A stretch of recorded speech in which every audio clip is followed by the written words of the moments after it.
दिल्ली में एक चमत्कार हुआ था।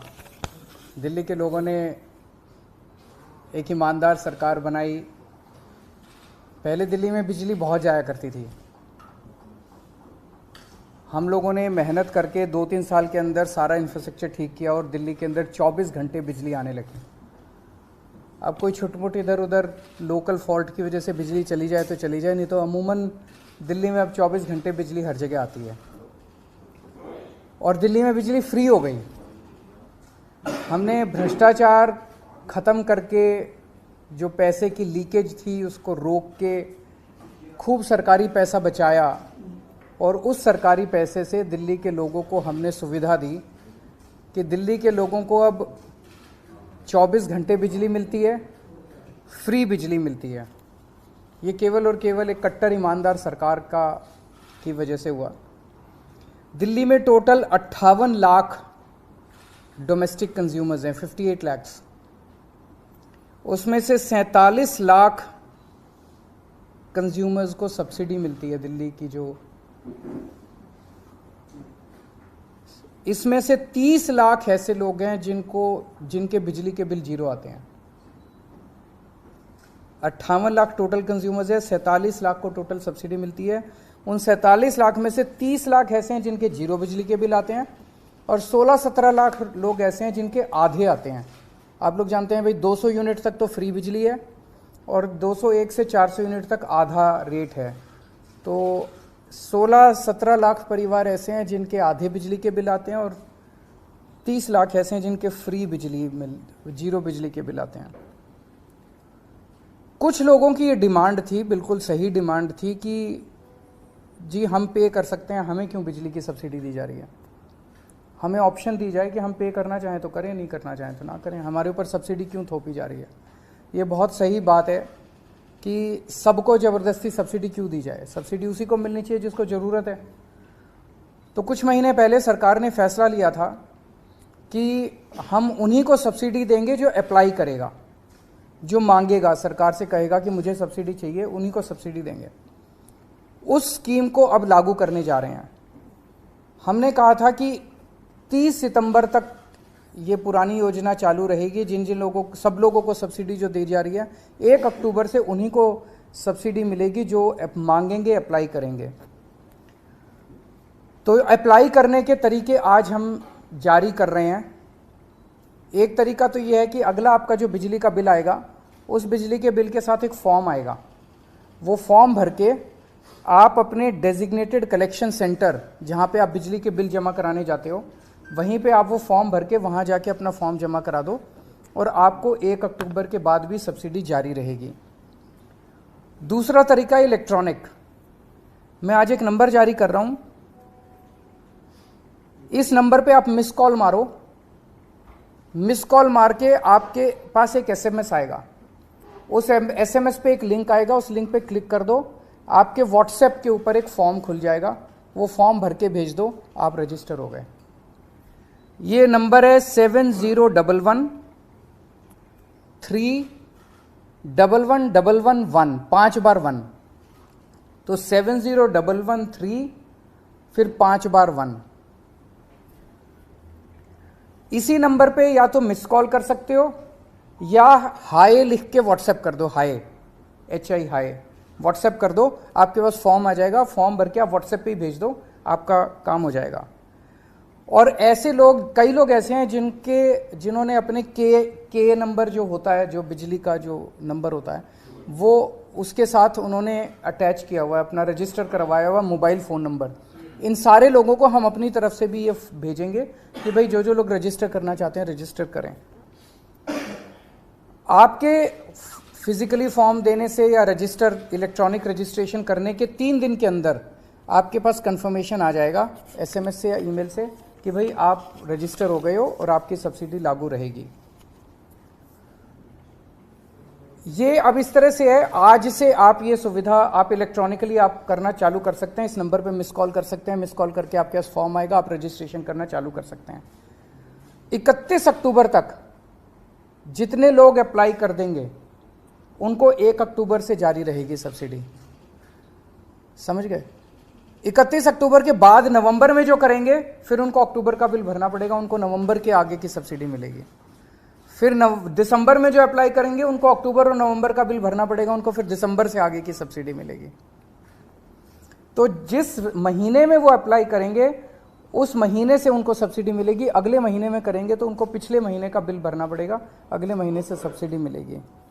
और इसके लिए जनता तक इस बात को पहुंचाने के लिए कॉम्प्रिहेंसिव कैंपेन हम लोग लॉन्च करेंगे घर घर तक, ताकि ऐसा ना हो किसी को जानकारी ना मिले और वो रह जाए इसकी वजह से। और ये साल में एक बार किया करेंगे कि साल में एक बार हर आदमी को अप्लाई करके सब्सिडी मांगनी पड़ेगी। मान लो कोई कहता है कि अब मुझे सब्सिडी नहीं चाहिए, तो हर साल उसको एक मौका मिलेगा अपनी सब्सिडी विड्रॉ करने के लिए। तो मैं उम्मीद करता हूँ कि जो जो लोग पे कर सकते हैं वो पे करेंगे, जिन लोगों को ज़रूरत नहीं है वो सब्सिडी गिव अप करेंगे और ज़्यादा से ज़्यादा लोग इसका, जो जो लोगों को सब्सिडी चाहिए वो इसका फ़ायदा उठाएंगे। इस पर अगर कोई क्वेश्चन हैं तो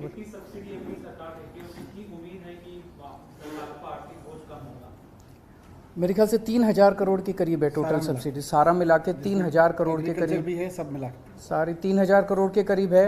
अब कितने लोग गिव अप करते हैं ये तो आपको पता चल जाएगा महीने भर बाद। सर एक क्वेश्चन ये था कि लाखों की संख्या में जो कंज्यूमर्स हैं वो उपभोक्ता है कई बार कि सब एक साथ अप्लाई करेंगे, तो इस चीज़ के लिए इंतजाम किए गए कि वेबसाइट क्रैश ना हो, हैक ना हो, हैंग ना हो, अटके ना, दिक्कत ना हो, सारा इंतजाम। 1 करोड़ के आसपास लोग एक साथ भी अप्लाई कर सकते हो कि 2 करोड़ के आसपास जनसंख्या दिल्ली की? नहीं, 2 करोड़ टोटल मैंने बताया 58 लाख उपभोक्ता हैं, जिसमें से लगभग 40 लाख के करीब 47 लाख के करीब अभी सब्सिडी को अवेल कर रहे हैं। तो हम उम्मीद करते हैं जो अप्लाई करेंगे वो 47 से कम ही करेंगे। तो टेक्निकली हमने इस सिस्टम को रोबस्ट किया है, मैं उम्मीद करता हूँ कि क्रैश नहीं होना चाहिए।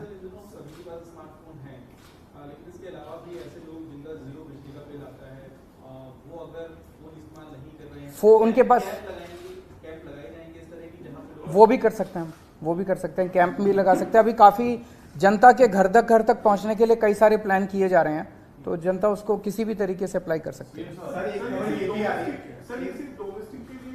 केवल डोमेस्टिक है। सर एक खबर ये भी आ रही है कि गोवा के अंदर जो है वो कांग्रेस के 8 विधायक बीजेपी में जा रहे हैं, तो ये खबर भी गोवा से आ रही है। इसमें देखिए दोनों चीज़ें हैं। हम तो हमेशा से कहते रहे कि ये लोग जो हैं ऑपरेशन लोटस हर स्टेट के लिए चला रहे हैं, हर राज्य के अंदर जा के एमएलए खरीद रहे हैं। जाहिर तौर पे फ्री में तो एमएलए खरीद नहीं रहे, किसी को सीबीआई ईडी का डर दिखाते हैं। और साथ में जैसे अभी हमें पता चला कल कि पंजाब के अंदर भी इन्होंने कोशिश की 25-25 करोड़ रुपए में एमएलए खरीदने की। गोवा के अंदर कितने कितने में खरीदे हैं ये तो वहाँ के एमएलए ही बता सकते हैं, या वहाँ के लोग ही बता सकते हैं कि कितने कितने में खरीदे। ये अच्छी बात नहीं है, ये सही बात नहीं है। पैसा आ कहाँ से रहा है? हजारों करोड़ रुपया एमएलए खरीदने के लिए पैसा कहाँ से आ रहा है? जाहिर तौर के ऊपर ये सरकारी पैसा है जिसको साइफन ऑफ किया जा रहा है, और इसी वजह से महंगाई भी बढ़ रही है।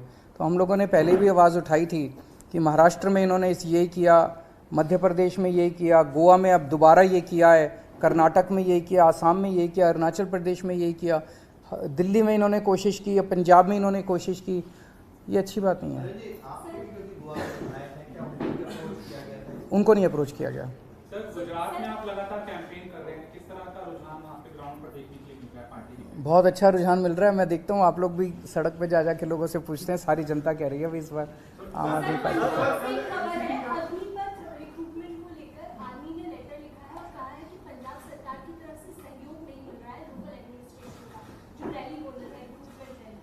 ऐसा होना नहीं चाहिए।